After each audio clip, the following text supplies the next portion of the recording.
¿Le ha pasado, y principalmente en estos días, que se siente fatigada, agotada, cansada? Pero no solo es un cansancio físico, sino que también se va al tema mental, que usted dice, qué raro, se me están olvidando las cosas, ¿dónde dejé algo? Y usted empieza a tratar como de devolver el cassette y no le llega eso.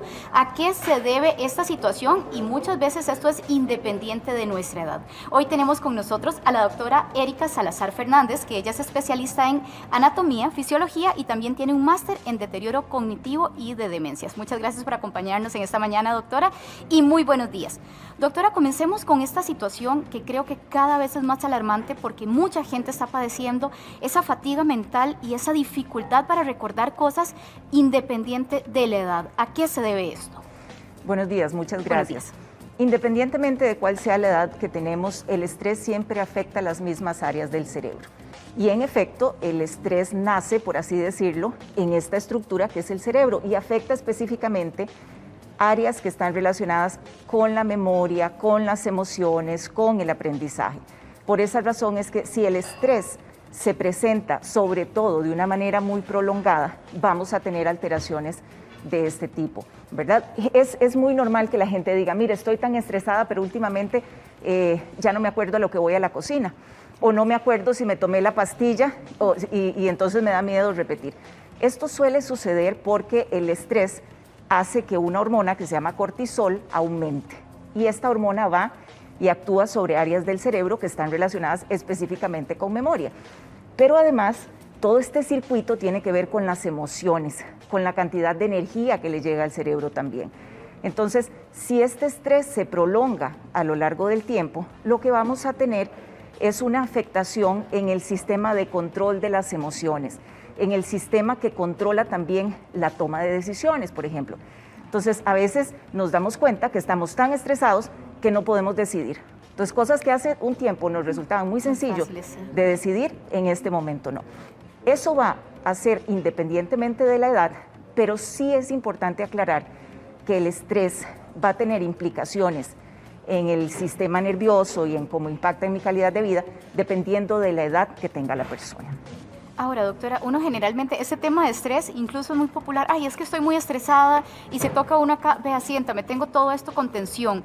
¿Cómo identificamos ese estrés, si es un estrés que está, verdad, enfocado en lo físico o si es un estrés que está más afectando mis capacidades cognitivas o mentales? Bueno, mira, lo que se ha visto es que generalmente cuando es un estímulo físico, voy a explicarme mejor.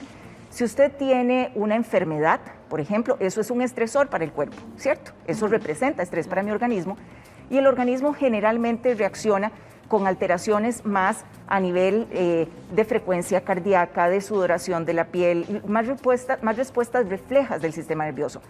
Pero cuando son estresores mentales, cuando tengo la situación económica que es difícil, cuando tengo una situación emocional compleja, cuando son cuestiones más de ideas, de cuestiones que estoy pensando, ese estrés tiende a reflejarse más a nivel cognitivo, ¿de acuerdo? Llega un punto en donde se pueden traslapar y donde pueden coincidir, es decir, yo puedo tener una condición mental, ¿verdad? Un estresor mental, me despidieron de mi trabajo, tengo que pagar la casa y no tengo el recurso, con todo este tema de la pandemia es un tema, ¿no? Y eso puede llegar también, y va a hacerlo de hecho, a impactar en la parte somática, en la parte física, y se expresa con contracturas musculares, con dolores de cabeza, con aumento de peso, que ya después podemos expresar o hablar un poquito de por qué, con gastritis. Entonces, siempre hay una conexión, no hay una desconexión entre lo que es mental y lo que es físico. Lo que pasa es que hay una simbiosis, hay una relación directa, una idea, un pensamiento, una preocupación, como decimos, va a hacer cambios físicos en mi organismo y esos cambios físicos luego pueden expresarse como una enfermedad. Ahora, doctora, las preocupaciones, y usted lo señalaba, y más en una época como esta, son inevitables, las tenemos día a día, cosas grandes, cosas pequeñas, pero están ahí presentes. Esa preocupación, ese estrés constante, ¿podría con el paso del tiempo venir a dañar mi cerebro, doctora? Sí, ¿verdad? O sea, si esa preocupación es un estresor sobre el cual yo no logro tener control, probablemente sí. El estrés no es tan malo, ¿verdad? El estrés es indispensable para que nosotros podamos reaccionar para que podamos adaptarnos al ambiente, para que podamos crear soluciones. Entonces el estrés es parte de una respuesta normal de nuestro organismo.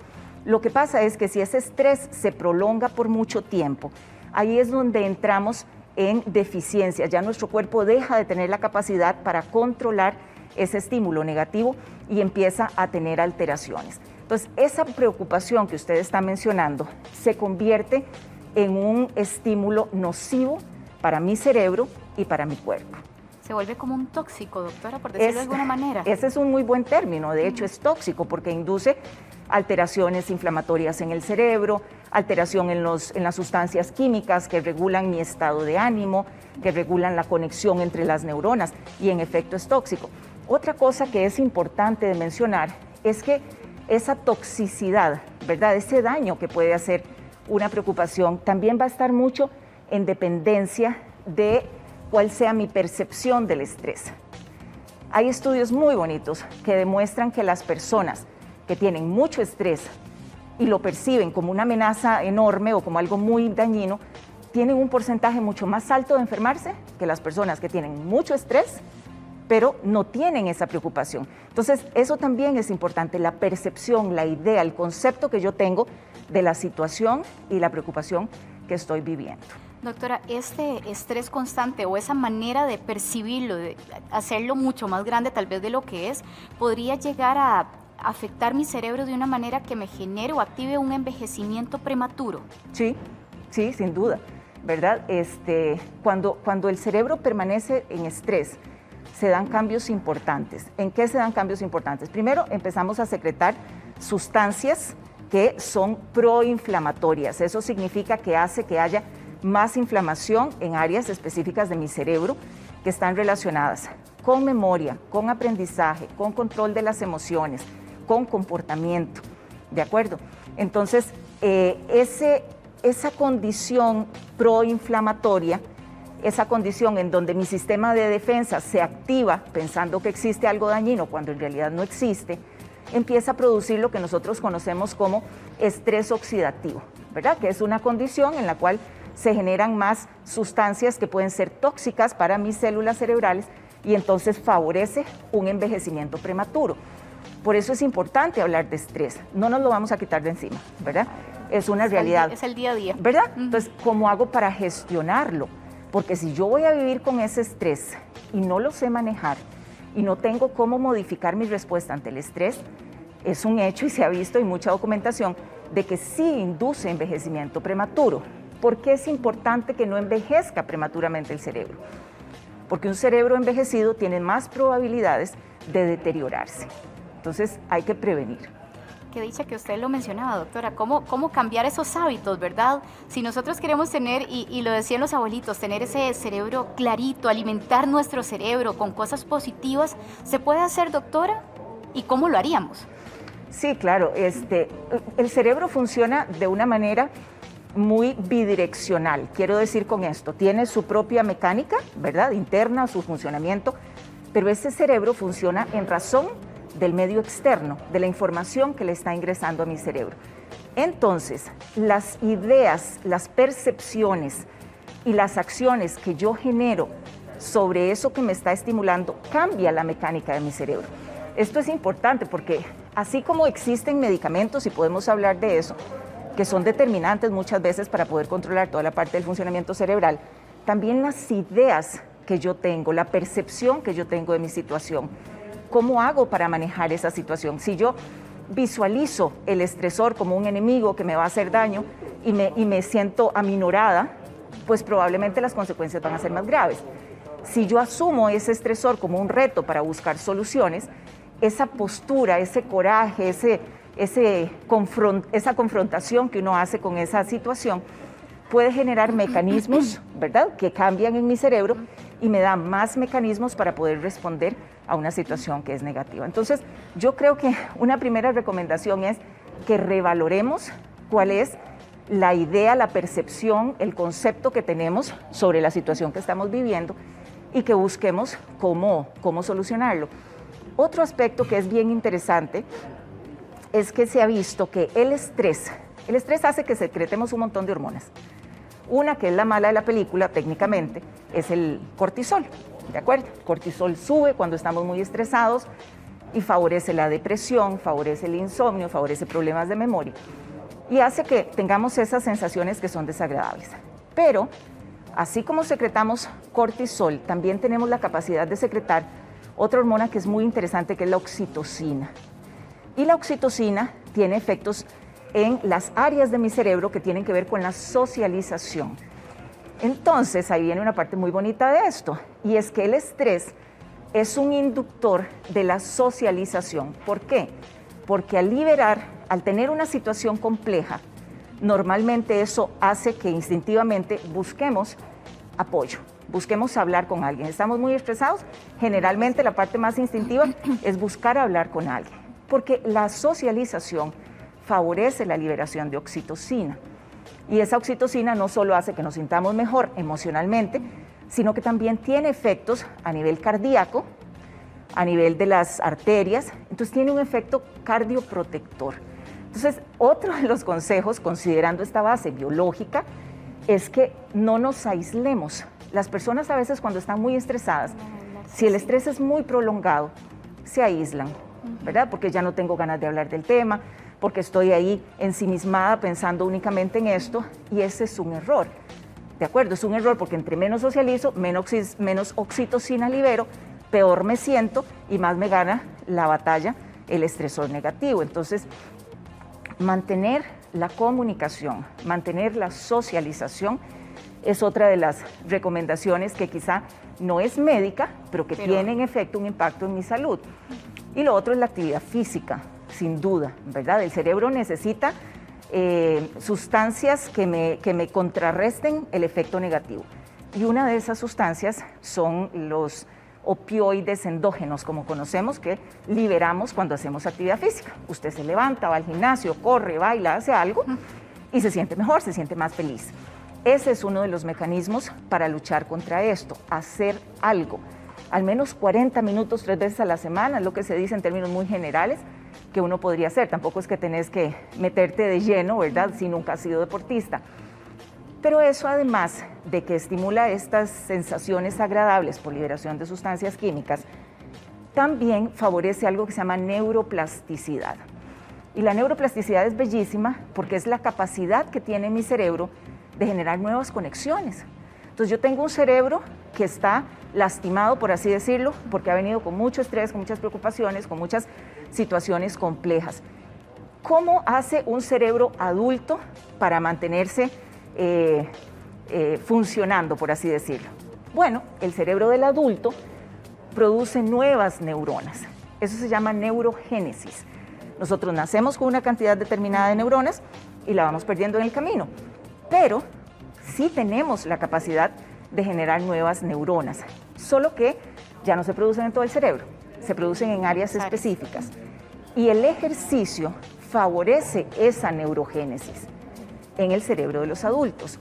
El sedentarismo y el estrés impide que se genere neurogénesis. Entonces nos vamos quedando sin herramientas para luchar contra el estrés. Yo creo que esas tres sugerencias serían de consideración. Y la otra que siempre hago es que es importante hacer una evaluación de cuál es mi estado bioquímico. ¿Qué quiero decir con eso? El estrés produce cambios importantes en las hormonas, ¿de acuerdo? Y en los neurotransmisores. Entonces es importante saber cuál es el desbalance que yo tengo a ese nivel para poder saber cómo luchar contra él. ¿Qué es lo que pasa? Que muchas veces los médicos le decimos al paciente, mire, pero usted tiene que relajarse, tiene que estar tranquilo, haga algo para que se relaje. Y la gente dice, ¿pero ¿y qué hago? ¿Qué hago? Sí. O sea, tengo encima la situación compleja, ¿qué hago? A veces no lo logramos por más que lo intentemos. Y no lo logramos también porque tenemos desajustes bioquímicos. Tenemos alteraciones en circuitos hormonales, en hormonas que son complejas, que determinan mi estado de ánimo, que determinan mi capacidad de memorizar, que determinan mi capacidad de socializar, que controlan mi sistema inmunológico. Entonces, esa es otra recomendación muy puntual. De ser posible, valoren cómo están algunas de esas hormonas. ¿De cuáles estoy hablando? Estoy hablando de cortisol, por ejemplo, que es bien importante, Y en el caso de las mujeres tengo que hacer una aclaración muy especial, porque el estrés nos afecta diferente a los hombres que a las mujeres. Las mujeres somos más propensas a desarrollar condiciones relacionadas al estrés como depresión, ansiedad y estrés postraumático, más que los hombres. Y las mujeres tenemos a lo largo de nuestra vida cambios en la cantidad de hormonas que circulan en nuestro cuerpo, ¿de acuerdo? Pero esas hormonas son súper importantes y lo sabemos porque cuando estamos en un periodo antes de la menstruación nos pueden dar chichas, nos ponemos más sentimentales, tal. Entonces ya sabemos que las hormonas sí intervienen en esa parte. El estrés crónico puede favorecer que tengamos una disminución en esas hormonas.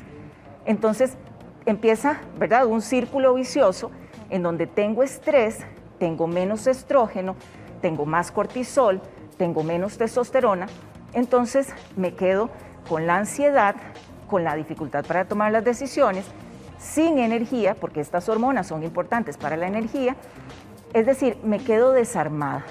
Entonces ahí, si bien es cierto, la actividad física, el cambio de mentalidad y demás pueden ser elementos muy importantes, hasta que yo no logre corregir ese desbalance, no voy a tener un efecto tan positivo sobre mi salud. De hecho, doctora, tenemos en este caso un caballero, Fabricio, nos escribe porque él dice que tiene un nivel de estrés, doctora, que él está sudando, tiene calambres, dificultad para conciliar el sueño, dificultad para comer y que además esto viene acompañado de dolores muy fuertes de cabeza. Claro. O sea, este muchacho tiene un cuadro realmente fuerte como lo que usted está señalando, doctora. ¿Cuál sería el abordaje en un paciente como él? Bueno, mire, siempre es importante que tenga una valoración profesional. A veces no es tan fácil para todas las personas decir, bueno, me siento mal, me voy para el médico. Pero con un caso como el de él, sí es importante que se le valore y que se le puedan revisar a través de exámenes de sangre los niveles de cortisol, los niveles de prolactina, los niveles de testosterona en los hombres, así como para nosotras los estrógenos son tan importantes. En ellos la testosterona es súper importante. Entonces, ¿qué es lo que pasa? Cuando estamos en una situación de emergencia, cuando tenemos un estresor, el cuerpo lo que dice es, bueno, yo estoy en una situación de emergencia y tengo que tomar todas las medidas para sobrevivir. El cerebro lo que ve es una amenaza y piensa que tiene que sobrevivir, aunque no sea una cuestión de vida o muerte. ¿Y qué es lo que hace? Todo el material, por así decirlo, que le ingresa para producir hormonas que están relacionadas con el proceso de vida, lo utiliza para producir esta hormona que se llama cortisol, porque es la que le permite estar alerta, ¿de acuerdo? Aunque tiene efectos negativos, es la que el cuerpo va a necesitar mayormente en ese momento. Pero disminuye la cantidad de testosterona que es tan importante en los hombres, en nosotras también, pero en los hombres todavía más. Entonces, el hombre se fatiga muchísimo cuando tiene bajos niveles de testosterona. Se vuelven menos sociables, les cuesta más compartir con su familia, se ponen muy irritables, mucho cansancio, mucha dificultad para concentrarse. Parte de la memoria, sobre todo los hombres, son muy de memoria visual, nosotras más de memoria, ¿verdad?, verbal. Entonces, cuando existen estas deficiencias, estos desbalances, como baja el nivel de testosterona, vamos a tener también alteraciones en la memoria de los hombres. Así que mi primer sugerencia para esta persona es que ojalá consulte, se haga exámenes y se pueda valorar cuál es el desorden que tiene. Ahora, doctora, cuando hablamos de suplementos, glutatión intravenoso y sueros intravenosos, ¿qué beneficio tienen estos? Bueno, mire, afortunadamente ahora contamos con un montón de opciones. Usted menciona el glutatión, ¿verdad? El glutatión es una molécula bien interesante porque es un antioxidante. Nosotros normalmente lo producimos. Es el antioxidante más importante para mi cerebro o el que más utiliza mi cerebro. Cuando hay mucho estrés, se produce mucho estrés oxidativo. Eso hace que se acumulen sustancias que no son aliados para el funcionamiento del cerebro, que las mitocondrias, que son las fábricas de energía de las células, disminuyan su capacidad de producción. Y se ha visto que en estos casos hay una disminución de glutatión como antioxidante. Por eso es que cuando utilizamos glutatión intravenoso, lo que estamos haciendo es dándole al cerebro uno de los mecanismos que naturalmente tiene para luchar contra el estrés. ¿Por qué funciona también el glutatión? porque, entre otras cosas, además de que tiene efecto antioxidante, favorece que la neurona disponga de más energía. Entonces, nos disminuye de alguna manera esa fatiga mental en la que podemos caer cuando estamos en estrés. Pero además favorece que podamos sintetizar neurotransmisores, que son sustancias que actúan en mi cerebro para modificar el estado de ánimo. Quizá ustedes han oído hablar sobre la serotonina, ¿verdad? Hay medicamentos que están enfocados en aumentar la disponibilidad de serotonina. Bueno, este es un neurotransmisor. Entonces, el glutatión va a favorecer que sinteticemos serotonina, dopamina, noradrenalina, neurotransmisores que son muy importantes en mi funcionamiento y que se agotan cuando estamos en mucho estrés. El estrés crónico favorece que tengamos dificultades para concentrarnos también, ¿verdad? Entonces la gente dice, no solo no me estoy acordando de las cosas, sino que además no me logro concentrar, no logro terminar las tareas, no estoy rindiendo, ¿verdad?, en mi trabajo y demás. Y esto está asociado, entre otras cosas, a disminuciones en neurotransmisores como la dopamina, que intervienen en muchas cosas, pero es muy interesante porque la dopamina hace que, además de que podamos prestar atención, tengamos esa sensación de alegría y de satisfacción ante los estímulos. Cuando disminuye este neurotransmisor, no solo nos cuesta concentrarnos, sino que además, yo digo, vemos la vida en blanco y negro, ¿verdad? La gente le pierde el gusto a las cosas que normalmente le resultaban placenteras y entramos ya en esa fase en donde nos empezamos a acercar a la depresión, al trastorno ansioso y a problemas ya con más implicación. ¿Qué es lo que no queremos? Doctora Salazar, le agradecemos muchísimo su tiempo, su amplia recomendación y conocer un poquito más de fondo lo que nos está pasando y cómo podemos aliviar. Muchas gracias por su tiempo, doctora. Gracias.